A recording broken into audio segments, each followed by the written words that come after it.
We are back with some more analysis before we get to the fun stuff, Brian. Obviously, a lot of heavy hearts around here in Boulder the last few days, whether it was late on Friday night or waking up on Saturday. You found out that Bill McCartney, a legend, not just here at CU, but just in football in general, a Hall of Famer, passed away. And I'm sure we've got a lot of thoughts here to share. Yeah, and it's one of those things you kind of knew was coming. He's been battling with dementia for a number of years, and the people close to him, said it was hard to watch him decline in recent years, and but I never covered him. I don't think you did either, but he was around a little bit, and he was around quite a bit, before some of his health issues. He was often kind of the face for some of these big rivalries that they've played around here. Well, I remember, and I referenced this in a story. Like I remember 2018, the first time they played Nebraska in 8 years, and McIntyre was the head coach, but and the Buffs were off to a really good start that year, and surprise guest at the press conference was Bill McCartney, and just I remember coming out of that like, I want to play. I want to play for that guy, and just his passion was still there, and it was there until the end. And he changed this program so much, and not just on the field, but I think the biggest thing over the years, and this weekend, but over the years, in talking to people about Coach McCartney, is that I've never heard anybody talk about a coach like they do him.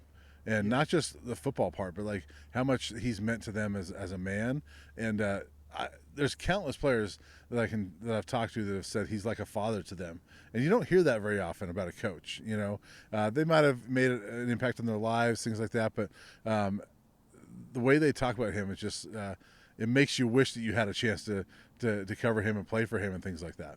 You use the word passion. I think you lead off with that when you talk about Bill McCartney and what made him special. We had a chance to interact with him at different events. You mentioned the press conference. He was playing David Platty's golf tournament in the summer. The thing that struck me most about Bill McCartney was that he was a very important man, and it would be very easy for him to dismiss other people, but he liked to uplift other people. And when you talked to him, you could tell he cared about your story and wanted to get to know you. It wasn't this fake facade that some people have to kind of go through life with. He was a genuine human being. Yeah, and he was the guy. I remember the first time I met him, and he wanted to ask about me. Well, where are you from, and all that. And he was that type of guy. And I talked with Darian Hagan this on Saturday. And Darian came from a rough neighborhood in Los Angeles, and he was telling me, he goes, when I was growing up back then, he was the only Caucasian males I knew were police officers, and so you didn't really know guys like that, and then he comes into my neighborhood, and I instantly had respect for him. I was like, this is a guy I want to play for, and he's become such a father figure to him.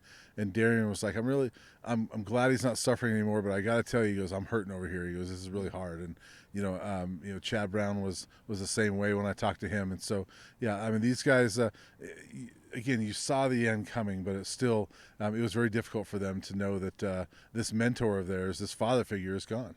And it's so great that so many of his kids and grandkids have really adopted this as a second home as well. The McCartney name is very strong here in Boulder, and it will continue to be that way forever. And that's another part of it, just the legacy that family, and again, passion, so much passion for this place that whole family showed. Yeah, and Buff fans today know of Brandon McCartney, and the passion he shows in his videos, and the love he had for his grandfather. But he gets that passion from Bill McCartney, and Coach Mack, he brought it, and it was from day one. I mean, this is a guy that he took over a program. I mean, we talk about what Coach Prime took over here. Well, it was similar when Bill McCartney took over. I mean, they were horrible, and people around here call that the powder blues era, right? Yeah. I mean, that's how embarrassing it was. There were folks showing up to games with bags over their heads, right? Yeah, and the athletic director at the time, Eddie Crowder, wanted to hire the Drake head coach, Shelton. I can't remember his first name, but in part because they had been embarrassed by Drake in the previous couple of years. I mean, who's heard of Drake football, right? They had beaten Colorado like 2 years in a row, including, I'm here in Boulder. And so he wanted to hire him, but the administration liked Bill McCartney because of the passion that he showed. And he brought it right away. And they struggled. I mean, 3 years in, his record was almost exactly the same as Chuck Fairbanks the 3 years before him. The only difference was he had one less win or one less loss because it was a tie. That was the only difference. But they stuck with him, and he turned it around. And I remember talking to Lance Carl years ago about that '86 Nebraska game was a huge turning point. And Lance had the catch from O.C. Oliver on the halfback option, and they beat number 3 Nebraska 20-10. And they were not a good football team up to that point, but then won the rest of their games, and that turned things around. McCartney never had another losing season. And Chad Brown, Darian, all those guys talk about those guys are still close today.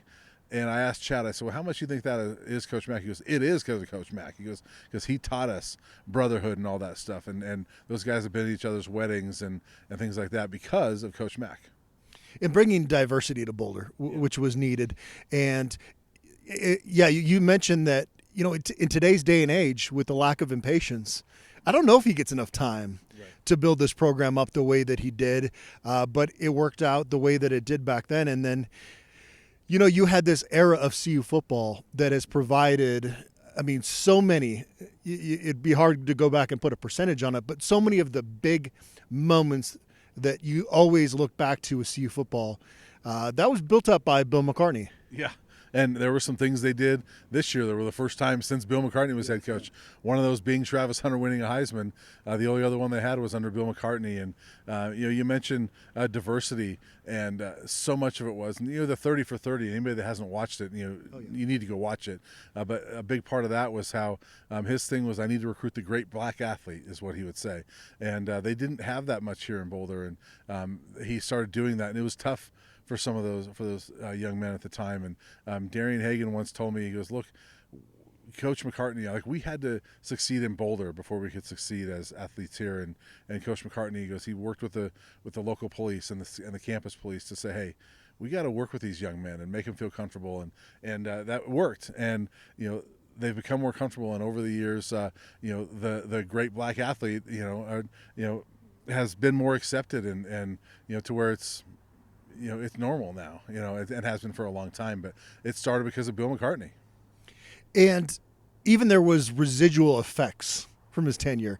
I don't want to go down a whole Rick Neuheisel rabbit hole, but this program had been built up to a point that was so solid that I don't know if it mattered who would have coached those next few years. They were going to win football games, and they did. Yeah, those 2 years after he left, Rick Neuheisel won 10-plus games and did a lot of successful things, and it started to go downhill after that. But that era of CU football, it has to be. It's the best era that's ever been around here, and it's going to be hard pressed to see that ever duplicated. I know Coach Prime is working on that, but to get to that level, it's going to take years. That level is not just the national title; it was a decade of success. And so, I know Buff fans would love to see it, but, Bill McCartney, he did something that just hasn't been done around here. And they've had good years even before that, but Bill McCartney, just true legend. And, I wouldn't be surprised. I haven't talked to him about this, but I wouldn't be surprised if his name is somewhere, with him passing, especially now, on that stadium. Yeah. And again, going back to residual impact, Nebraska was not a rival until Bill McCartney put that game in red letters. Right. And we know the story. If you haven't seen it yet, you do have to watch The Gospel According to Coach Mack, 30 for 30. I'm sure you can find that on ESPN+. Mm-hmm. That is a must viewing. That was still evident, this past season, and I know that game didn't go that well, but there was this rivalry created by him that I think will continue to live on even if Nebraska's not on the schedule. I still think Colorado fans will step foot in the state of Nebraska and have disdain for it, partly because of kind of that rivalry that Coach Mack built. Well, and honestly, part of the reason why it didn't go well this year is because of what Coach Mack did. That's a residual effect because Nebraska developed a hatred for CU, that they didn't have up to that point. Nebraska was like, What? Colorado's circling us? Like, what's their problem? Nebraska had won 18 in a row before that '86 game, and it really wasn't. There was no reason to call it a rivalry, but Bill McCartney did, and because of that, over the years, Nebraska's developed a hate for CU, and I think that fueled a lot of the passion that we saw at Memorial Stadium this last year in Lincoln. Is they wanted to beat Colorado really bad, because Colorado had beaten them the last few times, and so it's why we wish that game was on the schedule every year. I don't know if it'll ever happen, but it would be great. And I know every time they get to play it, I'm looking forward to it. Yeah. That '86 game, the stories about those goalposts and the journey that they were on going down Pearl Street, and that is one of the things that you just love about college football and what it brings to a campus and its energy. Going forward, he's obviously on the Mount Rushmore of Colorado football.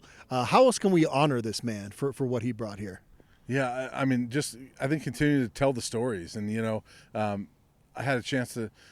The thing about Bill McCartney is more so than just the football part. Is there's so many things outside of football, and I had a chance to talk to Jim Leavitt, the former DC here, that never worked with Coach Mack, but I was just kind of looking at some things this weekend, and I was like, oh, he was on those K-State staffs that would play against Coach McCartney, and I reached out to him, and I didn't even know this, but he talked about how he became close with Coach Mack through Fellowship of Christian Athletes years ago, and that they bonded over their faith. And Jim Leavitt told me that McCartney wanted to hire him here, and offered him a job here back in the I think early '90s or late '80s, and Leavitt was with K-State, and Bill Snyder gave him a different title and made him co-DC, and that made him stay there. Otherwise, he might have come here.